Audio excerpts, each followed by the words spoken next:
Hello friends, welcome to my channel V commerce academy, जिथे मी वंदना तुम्हाला शिकवणार आहे अकाउंट हा विषय अत्यंत सोप्या पद्धतीने. मुलांनो, सध्या आपण अकाउंटिंगचे MCQ क्वेश्चन्स डिस्कस करत आहोत. आजच्या व्हिडिओमध्ये आपण असेच काही MCQ क्वेश्चन डिस्कस करणार आहोत. तर व्हिडिओला सुरुवात करण्याच्या आधी तुम्ही जर चॅनलला नवीन असाल तर चॅनलला सबस्क्राईब करा आणि व्हिडिओ तुम्हाला कसा वाटला हे देखील कळवा. आजच्या व्हिडिओचा फर्स्ट क्वेश्चन आहे, which of the following equation is correct. अकाउंटवर प्रश्न विचारताना अकाउंटिंग इक्वेशनवर देखील प्रश्न विचारले जातात.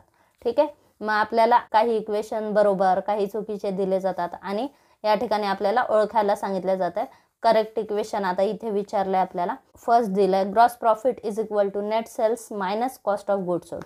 आपण कॉस्ट ऑफ गुड सोल्ड कसं काढणार? कॉस्ट ऑफ गुड सोल्डचं सूत्र माहिती आहे तुम्हाला. Cost of good sold is equal to sales minus gross profit. Okay, मग आता इथे जर तुम्हाला ग्रॉस प्रॉफिट काढायचं तर नेट सेल्समधून cost of good sold minus करा. ठीक आहे, हा आपला ग्रॉस प्रॉफिट येतो.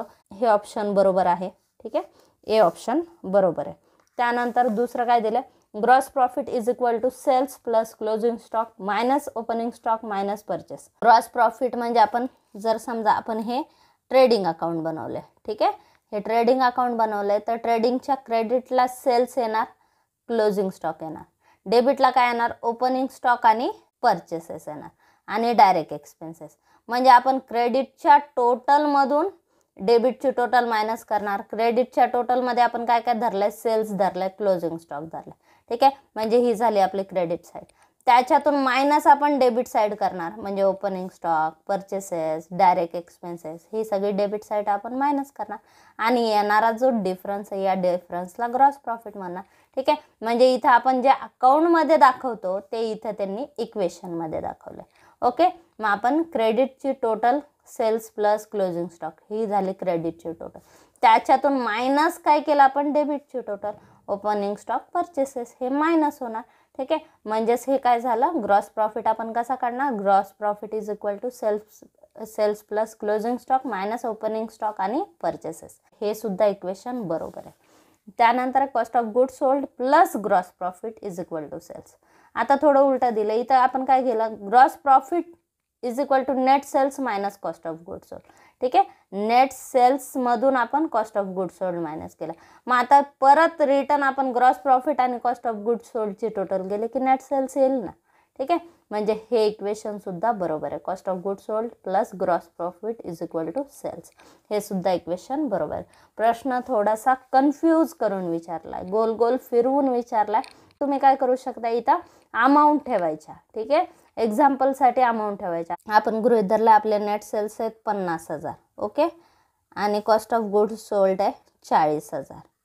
म्हणजेच 50,000तून 40,000 गेले, ग्रॉस प्रॉफिट किती येणार? 10,000. आता ह्याच अमाऊंट इकडे ठेवून व्हेरीफाय करून बघा.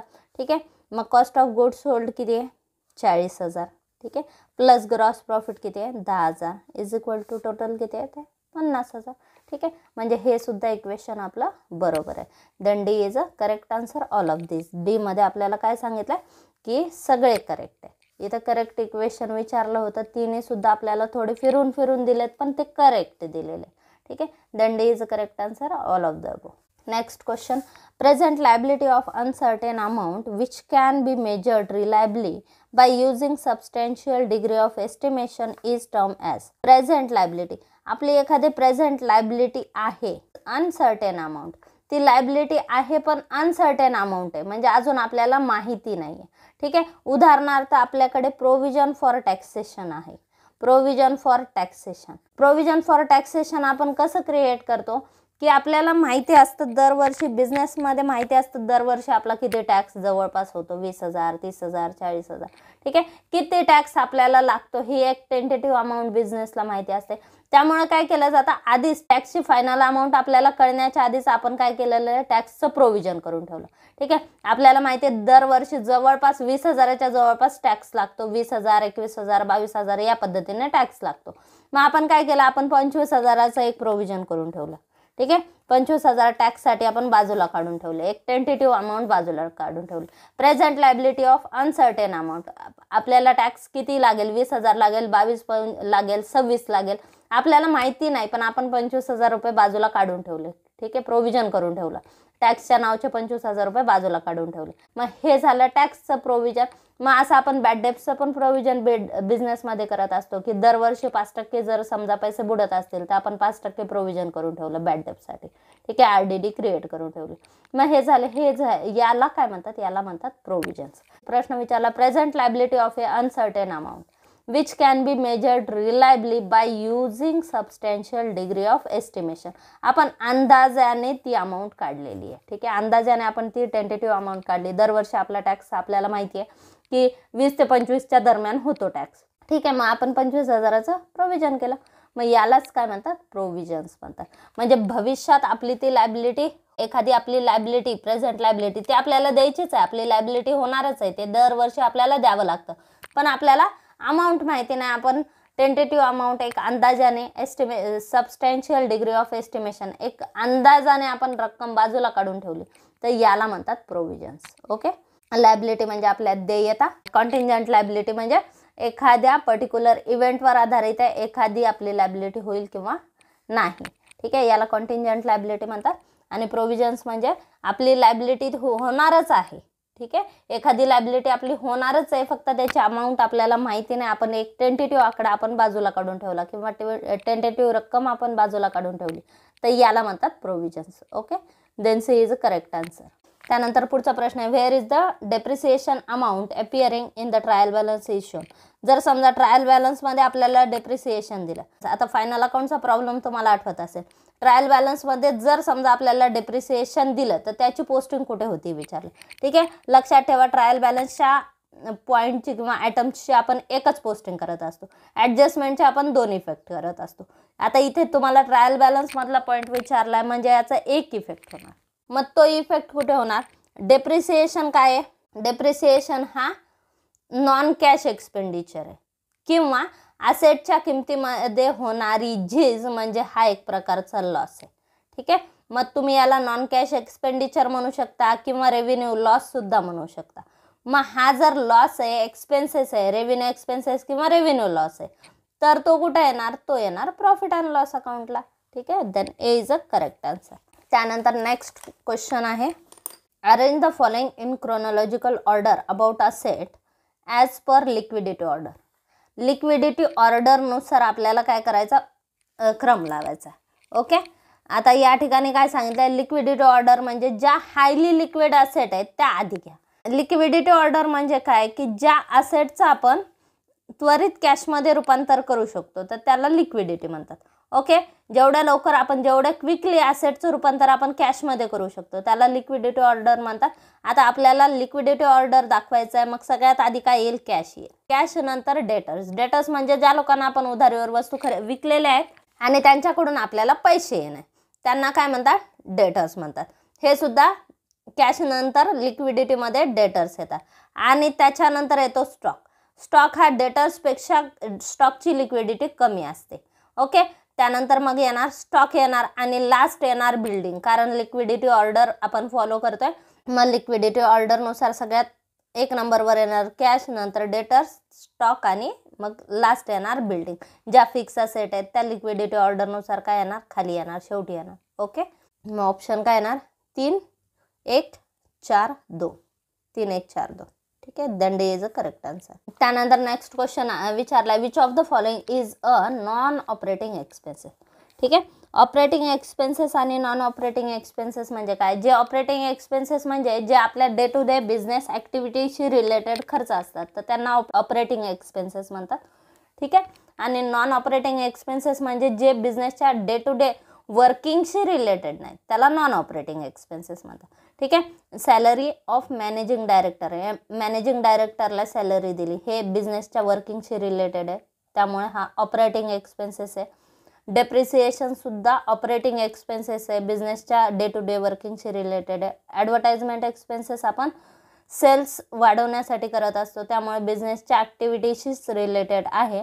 आणि इंटरेस्ट ऑन लोन, लोन आपण घेतलेलं आहे आणि त्याचा इंटरेस्ट दिलेला आहे, तर हे बिझनेसच्या ॲक्टिव्हिटीशी रिलेटेड नाही. आपलं वर्किंग कॅपिटल आपण प्रोव्हाइड करण्यासाठी, बिझनेसला आपल्याला वर्किंग कॅपिटल प्रोव्हाइड करता यावं किंवा फायनान्स मिळावं, यासाठी आपण ही फायनान्शियल ॲक्टिव्हिटी आहे.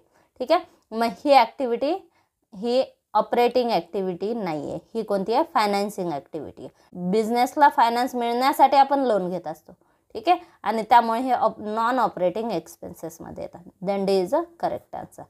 ऑपरेटिंग कोणते आले? Salary of managing director, depreciation आणि ॲडव्हर्टाइजमेंट एक्सपेन्सेस हे ऑपरेटिंग एक्सपेन्सेस आहेत. तर आपल्याला नॉन ऑपरेटिंग एक्सपेन्सेस विचारले, मग ते काय आलं? Interest on loans. त्यानंतर नेक्स्ट क्वेश्चन आहे, insurance expenses paid to bring an equipment from the place of purchase to the place of installation is a type of.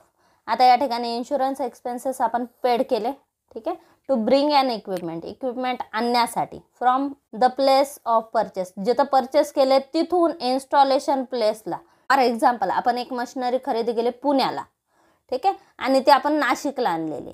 मग परचेस प्लेस पुणे आहे, installation place Nashik आहे, ठीक आहे, आणि तिथून नाशिकपर्यंत येण्यासाठी आपण काय काढला? अपघात विमा काढला. किंवा पुण्यावरून नाशिकला आणेपर्यंत ती मशिनरी व्यवस्थित यावी, किंवा जर त्या आणताना त्या ट्रॅव्हलिंगमध्ये ती मशीन जर डॅमेज झाली तर त्याच्यासाठी आपण इन्शुरन्स काढला, ठीक आहे.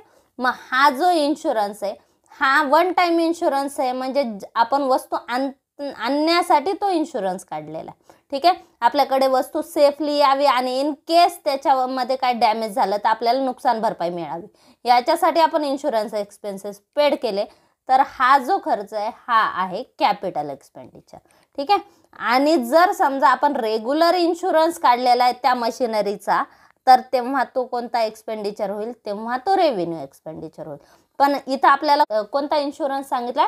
आपण इन्शुरन्स एक्सपेन्सेस पेड केले टू ब्रिंग अन इक्विपमेंट आणण्यासाठी, परचेस प्लेस पासून इन्स्टॉलेशन प्लेसला सेफली आणण्यासाठी. मग त्याच्यामुळे जर आपण इन्शुरन्स एक्सपेन्सेस पेड केले कशासाठी? इक्विपमेंट आपण परचेस प्लेस पासून इन्स्टॉलेशन प्लेसला आणेपर्यंत जो खर्च होतो तर तो खर्च आपण वन टाइम करणार, ठीक आहे. त्याच्यामुळे तो खर्च कोणता आहे? Capital expenditure. ऑप्शन काय दिले? Revenue expenditure, capital expenditure, deferred revenue expenditure, operating expenses, ठीक आहे. इन्शुरन्स एक्सपेन्सेस आपण परचेस टाईमला जर दिले तर तो कॅपिटल एक्सपेंडिचर, आणि मशिनरीच्या किंवा इक्विपमेंटच्या कॉस्टमध्ये तो प्लस होणार. Then B is correct answer. त्याच्यानंतर नेक्स्ट क्वेश्चन आहे, in which order the following assets are shown in the balance sheet of a company?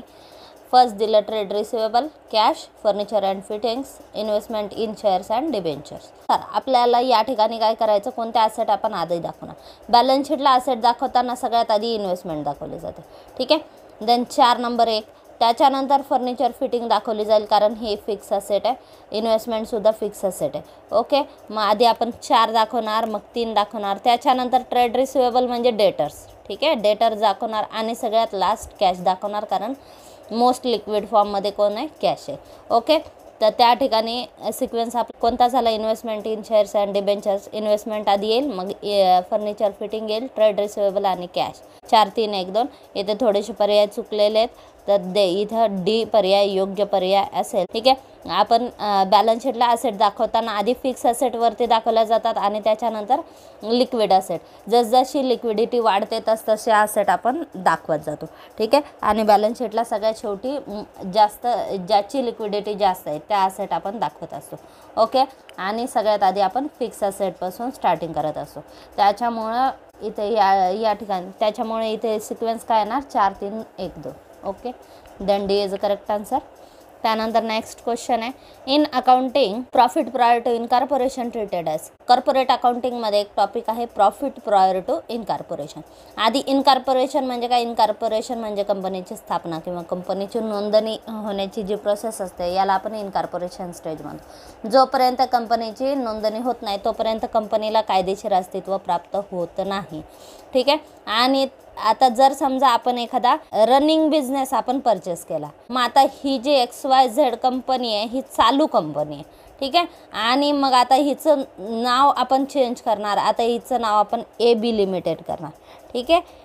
AB limited म्हणून कंपनीला ओळख प्राप्त होईपर्यंत ही कंपनी चालू कंपनी तर आपण बंद करणार नाही. जो बिझनेस कंपनीचा चालू आहे तो कंटिन्यू चालू राहणार. फक्त लीगल प्रोसिजर ज्या वेळेस होईल AB लिमिटेड त्यावेळेस आपण ह्या कंपनीचं नवीन नाव दाखवणार AB लिमिटेड. पण बिझनेसचं चालू आहे या स्टेजमध्ये सुद्धा प्रॉफिट होतो आहे, ठीक आहे. मग हा जो प्रॉफिट असतो याला प्रॉफिट प्रायर टू इनकॉर्पोरेशन म्हणतात. ठीक आहे. आणि हा प्रॉफिट रेव्हेन्यू प्रॉफिट म्हणून ट्रीट केला जात नाही, हा प्रॉफिट कॅपिटल प्रॉफिट म्हणून ट्रीट केला जातो. ठीक आहे. आणि कॅपिटल प्रॉफिट म्हणून ट्रीट केला जातो म्हणून तो ट्रान्सफर होतो ज्यावेळेस कंपनीची स्थापना होईल, कंपनीला कायदेशीर अस्तित्व प्राप्त होईल, त्याच्यानंतर हा प्रॉफिट ट्रान्सफर करून दिला जातो कॅपिटल रिझर्वला. कॅपिटल रिझर्वला आपण फक्त कॅपिटल प्रॉफिट ट्रान्सफर करत असतो. ठीक आहे. Then C is a correct answer. हा जो प्रॉफिट आहे हा प्रॉफिट प्रायर टू इनकॉर्पोरेशन, इनकॉर्पोरेशनच्या डेटच्या आधीचा प्रॉफिट. ठीक आहे. जर समजा कंपनीचं इनकॉर्पोरेशन 15 जानेवारीला झालं, ठीक आहे, 15 जानेवारी 2024ला झालं, तर या डेटच्या आधीचा प्रॉफिट प्री प्रॉफिट कन्सिडर होणार, या डेटच्या नंतरचा प्रॉफिट पोस्ट प्रॉफिट कन्सिडर होतो. ठीक आहे. म्हणजे तो रेव्हेन्यू प्रॉफिट म्हणून ट्रीट केला जातो. पण हा जो प्रॉफिट आहे हा प्री इनकॉर्पोरेशन प्रॉफिट, यालाच म्हणतात प्रॉफिट प्रायर टू इनकॉर्पोरेशन, आणि तो कॅपिटल रिझर्वला ट्रान्सफर होतो. ठीक आहे. In accounting profit prior to incorporation treated as capital reserve, किंवा तो नंतर इनकॉर्पोरेशन स्टेज किंवा कंपनीची स्थापना पूर्ण झाल्यानंतर तो कॅपिटल रिझर्व अकाउंटला ट्रान्सफर केला जातो, म्हणून तो कॅपिटल रिझर्व म्हणून ट्रीट केला जातो. Then C is correct answer. त्यानंतर नेक्स्ट क्वेश्चन आहे, the fund available with a company after payment all claims including tax and dividend is called. आता या ठिकाणी फंड अवेलेबल कशासाठी? विथ कंपनीकडे एक फंड अवेलेबल आहे after payment of all claims including tax. All claims म्हणजे सगळे एक्सपेंडिचर आपण पेड केले, टॅक्स पेड केला आणि डिव्हिडंड पेड केला. ठीक आहे. म्हणजेच आपलं जे इन्कम आहे, रेग्युलर इन्कम आहे, त्याच्यातून आपण काय करतो, सगळे एक्सपेन्सेस मायनस केले, टॅक्स मायनस केला, डिव्हिडंड मायनस केला, त्याच्यानंतर जो जी अमाऊंट उरलेली याला आपण नेट प्रॉफिट म्हणत असतो. आणि हा नेट प्रॉफिट आपण कुठे ट्रान्सफर करत असतो? हा ट्रान्सफर करतो आपण बॅलन्स शीटला. ज्यावेळेस बॅलन्स शीटला आपण प्रॉफिट अँड लॉस अकाउंट दाखवतो. ठीक आहे. मग हे जे आपण कोणता प्रॉफिट दाखवला, हा जो प्रॉफिट दाखवला हा दाखवला आपला उरलेला प्रॉफिट. ठीक आहे. प्रॉफिट अँड लॉसमध्ये सगळे आपल्या ट्रान्झॅक्शन करून झाले, सगळे एक्सपेन्सेस मायनस केले, क्लेम्स मायनस केले, टॅक्स पेड केला, डिव्हिडंड पेड केला, त्याच्यानंतर जो फंड उरलेला आहे तो फंड आपण बॅलन्स शीटला ट्रान्सफर करतो. मग यालाच काय म्हणतात? याला म्हणतात संचयी नफा. ठीक आहे. आणि दरवर्षीचा हा जर समजा आपल्याकडे लास्ट इयरचं प्रॉफिट अँड लॉस अकाउंट आहे 10,000 रुपये आणि यावर्षी प्रॉफिट झाला 15,000. ठीक आहे. मग आपण काय करणार? याच्यामध्ये ॲड नेट प्रॉफिट करणार. ठीक आहे. ॲड नेट प्रॉफिट, करंट इयरचा प्रॉफिट आपण ॲड केला. ठीक आहे. टोटल प्रॉफिट किती झाला? 25,000. मग हा जो प्रॉफिट आहे याला म्हणतात संचयी नफा. ठीक आहे. संचयी नफा, ॲक्युम्युलेटेड प्रॉफिट, किंवा यालाच वर्ड असतो रिटेन अर्निंग. रिटेन अर्निंग म्हणजे आपल्याकडे जो संचय झालेला प्रॉफिट आहे जो आपण ठेवलेला आहे. ठीक आहे. आपण तो प्रॉफिट बाजूला ठेवला, आपले सगळे टॅक्स डिव्हिडंड एक्सपेन्सेस सगळे मायनस झाले, आता आपल्याकडे उरलेला नफा आपण बाजूला ठेवून दिला. ठीक आहे. मग याला म्हणतात रिटेन अर्निंग. ठीक आहे. रिटेन अर्निंग म्हणजेच याला दुसरा वर्ड काय आहे? ॲक्युम्युलेटेड प्रॉफिट, संचयी नफा. ठीक आहे. Then D is correct answer. Next question आहे, which of them are current liabilities. ठीक आहे. करंट लायबिलिटीज विचारल्या, debenture, interest accrued, prepaid rent आणि बँक ओव्हरड्राफ्ट. ओके. आता या ठिकाणी प्रीपेड रेंट ही ॲसेट आहे, इंटरेस्ट ऑकर्ड म्हणजे आपल्याला मिळणारा इंटरेस्ट आहे, मिळाला नाही पण मिळणार आहे, म्हणजेच ही आपली ॲसेट आहे. डिबेंचर ही आपली लायबिलिटी आहे पण ती लॉंग टर्म लायबिलिटी आहे, करंट लायबिलिटी नाही. ठीक आहे. देन इथं फक्त 4 आहे, बँक ओव्हरड्राफ्ट ही आपली करंट लायबिलिटी. ठीक आहे. Then B is correct answer, only 4. त्यानंतर next question, if opening stock is ₹10,000, net purchase 70,000, wages 2,500, carriage inward 500 and closing stock 15,000, what is the manufacturing cost. ठीक आहे. मॅन्युफॅक्चरिंग कॉस्ट आपल्याला काढायची आहे. Manufacturing cost म्हणजे थोडक्यात मॅन्युफॅक्चरिंगला आपल्याला किती खर्च लागला तो. याच्यामध्ये घ्या ओपनिंग स्टॉक घ्या, आपण किती परचेस केले? 70,000. 10,000 प्लस 70,000 किती झाले? 80,000. हे 2,500 वेजेस आहे, वेजेसचा खर्च आहे, खर्चसुद्धा त्याच्यामध्येच प्लस होणार. मग किती झाले? 82,500 आणि कॅरेज इनवर्ड किती लागले? 500. हे सुद्धा ॲड करा, 83,000. ठीक आहे. टोटल स्टॉक मॅन्युफॅक्चरिंग कॉस्ट किती आली 83,000. म्हणजेच आपण काय केलं, जे ओपनिंग स्टॉक आहे त्याच्यामध्ये परचेस, वेजेस ह्याचं सगळ्याचा प्लस केलं, ही आली आपली मॅन्युफॅक्चरिंग कॉस्ट. ठीक आहे. स्टॉक किती आहे, स्टॉक 10,000, याच्यामध्ये ॲड करा 70,000 परचेसेस, 2,500 वेजेस आणि 500 डायरेक्ट एक्सपेंडिचर. ठीक आहे.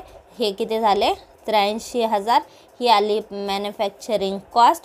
आता या ठिकाणी ही जी मॅन्युफॅक्चरिंग कॉस्ट आहे ही टोटल कॉस्ट आली. आपल्याला जेवढं सेल्स केलं त्याची कॉस्ट नाही विचारली, मॅन्युफॅक्चरिंग कॉस्ट विचारली. ठीक आहे. म्हणजे टोटल जेवढं आपण मॅन्युफॅक्चर केलं आहे त्या सगळ्याची कॉस्ट म्हणजेच मॅन्युफॅक्चरिंग कॉस्ट. ठीक आहे. उरलेला माल आपण ज्यावेळेस मायनस करणार ही कॉस्ट ऑफ गुड्स सोल्ड होईल. जर समजा आपण याच्यातून क्लोजिंग स्टॉक मायनस केला तर ती कॉस्ट ऑफ सेल्स होईल. ठीक आहे. आपल्याला इथं मॅन्युफॅक्चरिंग कॉस्ट विचारली आहे, त्यांनी विचारलं नाही की आपण ज्या गुड्स सोल्ड केल्या त्याची कॉस्ट नाही विचारली, टोटल मॅन्युफॅक्चरिंग कॉस्ट विचारली. त्यामुळे हा स्टॉक याच्यातून लेस करायचा नाही, फक्त याची टोटल करा. ठीक आहे. 10,000, 70,000, 2,500 आणि 500 सगळ्याची टोटल किती येते 83,000. ठीक आहे. Then B is correct answer. त्यानंतर नेक्स्ट क्वेश्चन आहे, what is the correct sequence of the following action required for the preparation of financial statement or accounts. ठीक आहे. आता इथे करेक्ट सिक्वेन्स विचारला आहे, कशासाठी ॲक्शन रिक्वायर्ड, आपल्याला फायनान्शियल स्टेटमेंट्स बनवण्यासाठी किंवा फायनल अकाउंट आपल्याला प्रिपेअर करण्यासाठी कोणकोणत्या ॲक्शन रिक्वायर्ड आहेत त्याचा सिक्वेन्स लावायचा. ठीक आहे. एक दिलं ट्रेडिंग अकाउंट, त्यानंतर profit and loss account, balance sheet आणि मेकिंग ॲडजस्टिंग एंट्रीज. ठीक आहे. मग सगळ्यात आधी काय घ्यावं लागेल आपल्याला, मेकिंग ॲडजस्टिंग एंट्रीज. ॲडजस्टिंग एंट्रीज घेणार आधी आपण, मग नंतर ट्रेडिंग अकाउंट कंप्लीट करणार, मग profit and loss account complete करणार आणि मग बॅलन्स शीट करणार. ठीक आहे. मग आता आपण एंट्रीचा सिक्वेन्स काय लावणार, 2 1 4 3. आता तुम्ही म्हणाल फायनल अकाउंट तर सोडवताना मॅडम आधी आपण काय करतो, आधी आपण ट्रायल बॅलन्सची पोस्टिंग करतो, मग ॲडजस्टमेंट करतो, त्याच्यानंतर ट्रेडिंग टॅली करणार, profit and loss account tally करणार. मग आधी आपण पोस्टिंग लिहिणार, ट्रेडिंग अकाउंटला पोस्टिंग करतो आपण, ॲडजस्टमेंटच्या आधी आपण पोस्टिंग करतो. ठीक आहे. ॲडजस्टमेंटच्या आधी पोस्टिंग करता पण सगळ्यात आधी कंप्लीट काय करतात, ॲडजस्टिंग एंट्रीज कंप्लीट करून घेतात. ट्रायल बॅलन्स पोस्टिंग करणार, ॲडजस्टमेंट करून घेणार, त्याच्यानंतरच ट्रेडिंग टॅली होतं. ठीक आहे. ट्रेडिंग ज्या स्टेजला टॅली झालं म्हणजेच तुम्ही तिथं कंप्लीट केलं. ठीक आहे. मग ॲडजस्टमेंट पूर्ण झाल्यानंतरच आपण ट्रेडिंग टॅली करतो ना, त्याच्यानंतर आपण profit and loss account tally करतो आणि लास्ट आपण बॅलन्स शीट टॅली करतो. ठीक आहे. म्हणजे सिक्वेन्स काय लागणार 2 1 4 3. Then C is correct answer.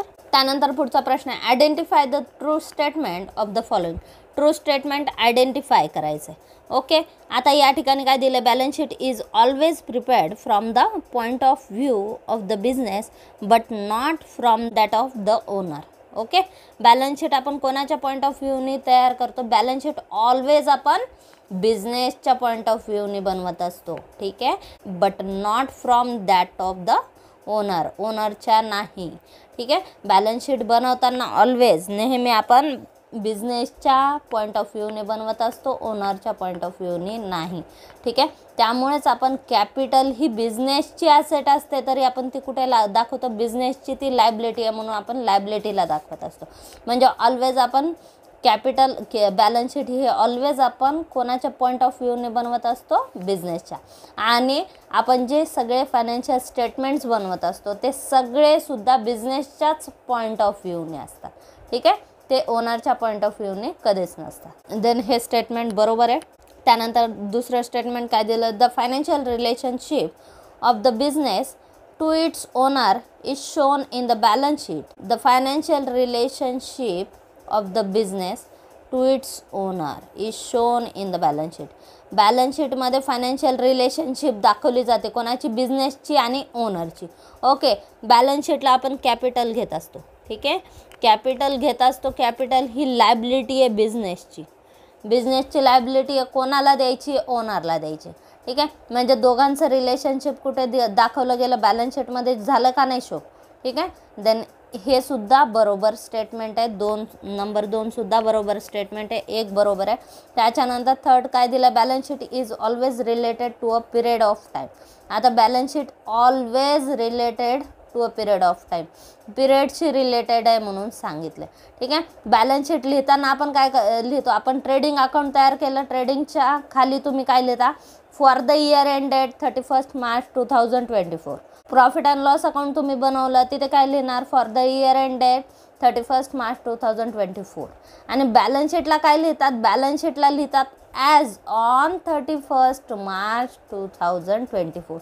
As on म्हणजे त्या तारखेला बिझनेसची काय स्थिती आहे, त्या तारखेपर्यंत नाही, त्या तारखेला बिझनेसची काय स्थिती.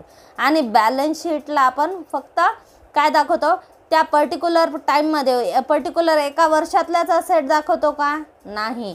काही असेट आपल्याकडे 10 वर्षापासूनचे आहेत, पण आपण दाखवतोय ना बॅलन्स शीटला त्या. ठीक आहे, म्हणजे बॅलन्स शीट टाईम बाउंडिंग नसते. ओके, बॅलन्स शीटला टाईम बाउंडिंग नसते की एका वर्षात आपण ह्या पर्टिक्युलर इयरमध्ये घेतलेल्याच असेट दाखवायच्या, असं नसतं. आपण बॅलन्स शीट ही पर्टिक्युलर डेटपर्यंत किती असेट आहेत, त्या डेटला बिझनेसची काय फायनान्शियल पोझिशन आहे हे दाखवत असतं. ठीक आहे, त्यामुळे बॅलन्स शीट ही टाईम पिरियडशी रिलेटेड नसते. पिरियडशी रिलेटेड कोणते अकाउंट आहेत, trading account, profit and loss account. Balance sheet पिरियडशी रिलेटेड नसते, त्यामुळे आपण तिथे पर्टिक्युलर अकाउंटिंग पिरियडमधलेच खर्च असेट लायबिलिटी नसतो दाखवत, आपण बिझनेसच्या आत्तापर्यंतच्या असेट्स लायबिलिटी दाखवत असतो. ठीक आहे, त्यामुळे हे स्टेटमेंट रॉंग आहे. बरोबर कोणतं आहे, फर्स्ट आणि सेकंड हे दोनच बरोबर आहे. ठीक आहे, then A is a correct answer. Both first and second काय ट्रू आहे. आता इथे काय सांगितलं, ट्रू स्टेटमेंट आपल्याला ओळखायला सांगितलं होतं. ठीक आहे, फर्स्ट अँड सेकंड ट्रू आहे. त्यानंतर next question, which one of the following will not affect the working capital. आता या ठिकाणी वर्किंग कॅपिटलचा एक व्हिडिओ आपण बघितलेला आहे. वर्किंग कॅपिटल म्हणजे काय आणि वर्किंग कॅपिटल कसं चेंज होतं. आता या ठिकाणी आपल्याला प्रश्न काय विचारला, which one of the following will not affect the working capital. Working capital कशामुळं चेंज होणार नाही हे विचारलं. फर्स्ट काय दिलं, रिअलायझेशन ऑफ कॅश फ्रॉम डेटर. डेटरकडून आपल्याला कॅश मिळाली. वर्किंग कॅपिटल कधी चेंज होणार, वर्किंग कॅपिटलचं सूत्र काय, working capital is equal to current asset minus current liability. ठीक आहे, ज्यावेळेस तुमच्या करंट असेटची आणि करंट लायबिलिटीची व्हॅल्यू चेंज होईल त्यावेळेस वर्किंग कॅपिटल चेंज होणार. सपोज आपण गृहीत धरला आपल्या करंट असेट आहेत 1,00,000 रुपये. ठीक आहे, आणि करंट लायबिलिटी आहे 60,000 रुपये, म्हणजे आपलं वर्किंग कॅपिटल किती आहे, 40,000. मग ही व्हॅल्यू कधी चेंज होणार, कोणत्या ट्रान्झॅक्शननी चेंज होणार हे विचारलं. आता आपण खालून बघू, रिडम्शन ऑफ डिबेंचर. आता जर समजा आपण डिबेंचरचं रिडम्शन केलं म्हणजे डिबेंचरला पैसे दिले आपण. डिबेंचर जर समजा आपले 5,000चे आहेत, आपण 5,000 पेड केले. ठीक आहे, 5,000 पेड केले, मग आपले डिबेंचर कमी होणार 5,000, कॅश कमी होणार 5,000. ठीक आहे, कॅश कमी झाली 5,000, डिबेंचर लॉंग टर्म लायबिलिटी आहे. ठीक आहे, त्यामुळे करंट लायबिलिटीवर त्याचा इफेक्ट होणार नाही. करंट लायबिलिटीची value as it is right, पण करंट असेटची व्हॅल्यू काय होईल, कमी होईल. बघा, करंट असेट 1,00,000 आहेत, मायनस 5,000 करा, 95,000 झाले. 95,000 मायनस 60 म्हणजेच वर्किंग कॅपिटल आपलं किती राहणार, 35,000. म्हणजे याच्यामुळे चेंज होईल. ठीक आहे, वर्किंग कॅपिटल चेंज होईल. इथं नॉट विचारले. ठीक आहे, मग नॉट कशामुळे चेंज होणार नाही हे विचारलं. मग या ट्रान्झॅक्शनमुळे वर्किंग कॅपिटल आपलं चेंज होणार. ठीक आहे, issue of equity share, shares issue केले आपण. ठीक आहे, आपण जर समजा आपण 20,000चे शेअर्स इश्यू केले. ठीक आहे, शेअर्स इश्यू केले 20,000 आणि शेअर कॅपिटल वाढलं. बॅलन्स शीटला आपण शेअर कॅपिटल दाखवणार 20,000, कॅश येणार 20,000. ठीक आहे, मग कॅश इथं वाढणार 20,000, इथं 1,20,000 होणार. 1,20,000 मायनस 60,000 म्हणजे इथे वर्किंग कॅपिटल 60,000 झालं. म्हणजेच शेअर्स इश्यू केले तरी वर्किंग कॅपिटल चेंज होणार. त्यानंतर sale of plant and machinery in cash. Cash आपण प्लांट अँड मशिनरी सेल केली, कॅश देऊ. ठीक आहे, बॅलन्स शीटमध्ये जर समजा आपली प्लांट अँड मशिनरी आहे 30,000, आपण सेल केली. 30,000ची प्लांट अँड मशिनरी सेल केली, प्लांट अँड मशिनरी 0 होणार. ठीक आहे, बॅलन्स शीटला आपण ती दाखवणार नाही. किंवा आपण गृहीत धरलं 50,000ची मशिनरी होती, आपण 30,000ची सेल केली, 20,000 तिथे दाखवणार. ठीक आहे, आता याचा चेंज कॅशवर काय होणार, कॅश 30,000 वाढणार. प्लांट अँड मशिनरी कमी झाली त्यामुळे करंट असेटची बाकीच्या करंट असेटवर मशिनरीचा परिणाम होणार नाही, पण कॅश वाढलीमुळं त्यामुळं कॅशचा परिणाम. ठीक आहे, कॅश 30,000 वाढली म्हणजे इथं 1,30,000 झाले, म्हणजे इथं सुद्धा वाढले 30,000, 70,000 झाले. म्हणजे ही ट्रान्झॅक्शनसुद्धा वर्किंग कॅपिटल चेंज करते. त्यानंतर realisation of cash from debtors. कोणाकडून, डेटर्सकडून आपल्याला कॅश मिळाली. ठीक आहे, रिअलायझेशन ऑफ कॅश म्हणजे कॅशचे डेटर्सचे आपले पैसे वसूल झाले. जर समजा आपण गृहीत धरलं की आपले डेटर्स आहेत 25,000 रुपये, मग आता डेटर्सकडून पैसे मिळाले 25,000 म्हणजे डेटरची व्हॅल्यू 25,000 कमी झाली. आणि पैसे मिळाले म्हणजे कॅशची व्हॅल्यू 25,000 वाढली. डेटर काय करंट असेट आहे, करंट असेट 25,000 कमी झाली, पण दुसरी करंट असेट 25,000 वाढली. म्हणजे करंट असेटची जी व्हॅल्यू आहे ती सेम राहिली. डेटर्सकडून कॅश मिळाली, डेटरची व्हॅल्यू कमी होईल, कॅशची व्हॅल्यू वाढेल. ठीक आहे. मग आता कॅश बॅलन्स वाढला आपला, म्हणजेच एक करंट असेट कमी झाली आणि दुसरी वाढली. ठीक आहे. 1,00,000 मायनस 25,000 करा, 75,000 येतात. पुन्हा त्याच्यामध्ये 25,000 प्लस झाले, परत 1,00,000 झाले. ठीक आहे. म्हणजेच वर्किंग कॅपिटल चेंज झालं का आपलं करंट असेटची तर व्हॅल्यू सेम आहे ना. ठीक आहे. Current asset remains constant in this transaction. मग या ठिकाणी करंट असेट जर सेम राहिल्या तर वर्किंग कॅपिटल चेंज होणार आहे का? नाही. म्हणजेच इथे वर्किंग कॅपिटलचा या ट्रान्झॅक्शनचा वर्किंग कॅपिटलवर अफेक्ट होणार नाही. Then A is a correct answer. आपल्याला काय विचारलं, which one of the following will not affect the working capital. मग देन आन्सर काय येणार, realisation of cash from debtors. ठीक आहे. या ट्रान्झॅक्शनमुळे वर्किंग कॅपिटल चेंज होणार नाही. ठीक आहे. Then A is a correct answer. त्यानंतर एक लास्ट क्वेश्चन घेऊ आजच्या व्हिडिओचा. मॅच द फॉलोइंगचा प्रश्न दिलेला आहे. लिस्ट 1 दिली, लिस्ट 2 दिली. आता goodwill of a company, overdraft, preliminary expenses आणि premium on issue of shares. ठीक आहे. तर ह्या 4 लिस्ट 1मध्ये दिले, लिस्ट 2 दिले current liability, fix asset, reserve and surplus and fictitious asset. आता याच्यामध्ये बघा बँक ओव्हरड्राफ्ट ही आपली काय करंट लायबिलिटी. ठीक आहे. देन बीचं काय असेल, ए. त्यानंतर आहे goodwill of a company. Goodwill he intangible asset आहे आणि इनटँजिबल असेट हा फिक्स असेटचाच प्रकार आहे. ठीक आहे. फिक्स असेटचे 2 सब टाईप्स असतात, एक टँजिएबल आणि दुसरा इनटँजिएबल. ठीक आहे. टँजिएबल फिक्स असेटसुद्धा असतात आणि इनटँजिएबल फिक्स असेटसुद्धा असतात. आणि गुडविल ही कोणती असेट आहे, गुडविल ही इनटँजिएबल फिक्स असेट आहे. ठीक आहे. देन गुडविलची जोडी कशाशी असेल, फिक्स असेटची. त्यानंतर प्रिलिमिनरी एक्सपेन्सेस म्हणजे बिझनेस स्थापनेच्या आधी जो खर्च केला जातो तर तो सगळा खर्च प्रिलिमिनरी एक्सपेन्सेसमध्ये मोडतो आणि ते खर्च कॅपिटल एक्सपेंडिचर आहे. आणि जे खर्च आपण as a capital expenditure balance शीटच्या असेट साईडला दाखवलेले त्यांना आपण फिक्टिशियस असेट म्हणतो. ठीक आहे. त्यामुळे सी काय आहे, fictitious asset. Preliminary expenses is a fictitious asset. त्यानंतर लास्ट आहे premium on issue of shares. Premium on issue of shares, shares issue केले आपण, शेअर्स इश्यू केले आपण. 10 रुपयाचा शेअर विकला 12 रुपयाला. ठीक आहे. 2 रुपये आपला प्रॉफिट झाला. 10 रुपयाचा शेअर 12 रुपयाला विकला, 2 रुपये आपला प्रॉफिट झाला. हा कोणता प्रॉफिट आहे, हा कॅपिटल प्रॉफिट आहे. ठीक आहे. कॅपिटल गेन किंवा कॅपिटल प्रॉफिट याला म्हणता येईल. आणि त्याच्यामुळे तो कुठे जातो, रिझर्व्ह अँड सरप्लस या हेडखाली दाखवला जातो. ठीक आहे. देन डीची जोडी काय आहे, रिझर्व्ह अँड सरप्लस. याचं सेकंड कुठे, इथे आहे आणि इथे आहे. ठीक आहे. त्यानंतर बीचं 1 आहे, बीचं 1 प्रिलिमिनरी एक्सपेन्सेसचं 4 फिक्टिशियस असेट. ठीक आहे. आणि डीचं reserve and surplus. Then A is a correct answer. एचं 2, बीचं 1, सीचं 4 आणि डीचं 3. व्हेरीफाय करून घ्या answer. Then A is a correct answer. तर हे झाले अकाउंटिंगचे काही इम्पॉर्टंट MCQ क्वेश्चन्स. तर आजचा व्हिडिओ तुम्हाला कसा वाटला हे कमेंट बॉक्समध्ये नक्की कळवा. चॅनल अजून सबस्क्राईब केलं नसेल तर चॅनलला सबस्क्राईब करा, व्हिडिओला लाईक करा, शेअर करा आणि सबस्क्राईब करा. थँक्यू.